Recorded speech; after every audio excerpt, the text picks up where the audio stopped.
Alright, let's walk through this. We have comparing properties of linear functions given a graph and description. And we have a graph and a description on this one that you can read through, but I'm going to walk you through the next one over here. So we have a description and a graph, and here we go. A group of hikers hiked at a steady rate of 6.5 kilometers per hour for 4 hours. So it looks like we know that it's 6.5 t for the time of 0 to 4. The graph shows the distance the hikers hiked in kilometers as a function of hours. So time is our input, distance is our output. Alright. The line represented by GT has the endpoints of 0, 0, right? And it also has another point. It looks like 45, 36, right?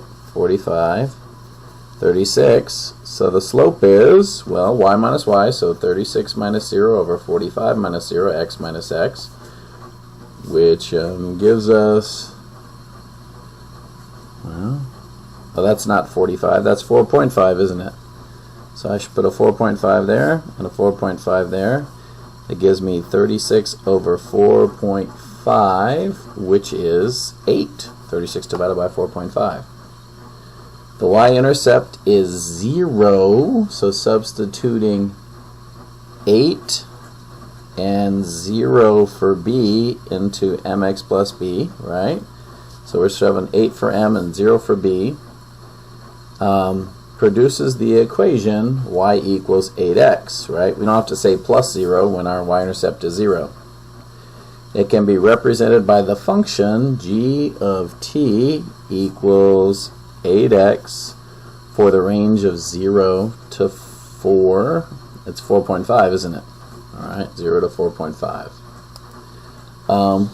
So we have a function they gave us up here, right, that told us, hey, you know what? This is description verbally, and then we've got a graph over here. The domain of each function begins at 0 and end at different values, right? One of them, this word problem up here ended at 4, but over here I can see that the graph ended at 4.5. The range for f of t, that was the first one, looks to go from, well, what if I plug in 4 into the f of t? What if I plug in f of 4, right, equals 6.5 times 4, right? If I do that, that gives me 26, so I've got, that one's from 0 to 26, alright? And the range is from 0 to, well, we got 36 for the g of t. I can just read the y values here, 0 to 36. So which one has a greater, which one is greater? Looks like this one over here had a 6.5 slope, and this one had an 8 slope. So g of t, the one we have to figure out the slope on, is greater than the slope for f of t, right?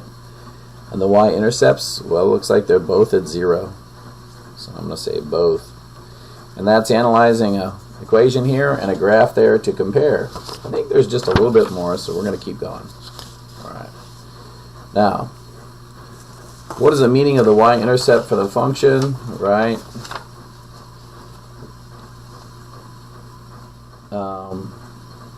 You know what?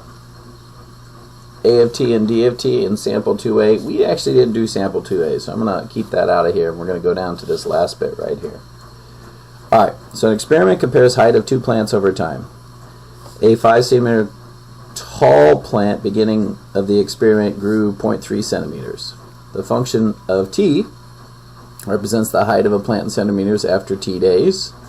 The graph shows the height of the second plant. Alright, so this is the second plant, and we know that the first plant has some information. It's 5.5 centimeters tall, and it grows 0.3 centimeters each day. So find the rate of change for g of t and compare it to the rate for f of t. Well, let's write f of t. looks like f of t is going to be 5 plus 0.3 per day. We'll say d. F of d, that works. Alright. And then we'll come over here and look at this slope over here. This is the next one. The slope over here is y minus y, so 9 minus 5 over x minus x, 16 minus 0, which gives me, what is that, 4 over 16, or 1/4.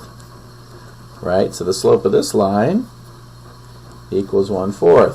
So I'm just write g of t right here. G of t equals a start of 5 plus 1/4, or 0.25 per day, right? And that is less than f of t. So 1/4, I could say it like this, is plus 0.25 per day, and this is less than f of t. And that all this asks us to do is compare the rate of change. So we found the rate of changes and compared them. When would representing a linear function by a graph be more helpful than a table? I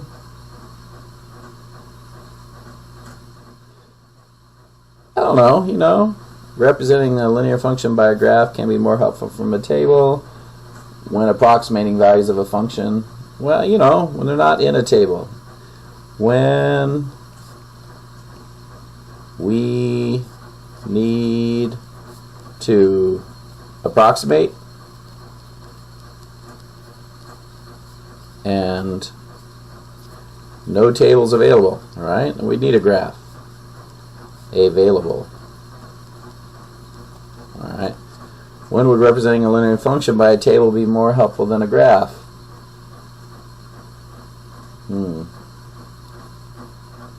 I don't know. When your rate of change,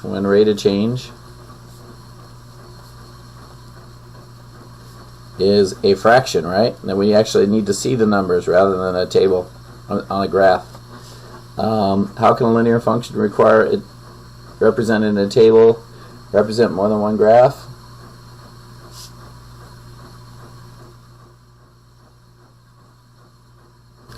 How can you compare the linear function represented in a table and that represented on the graph? Well, find 2 points, and use them to find slope and create an equation. I think we're done with that.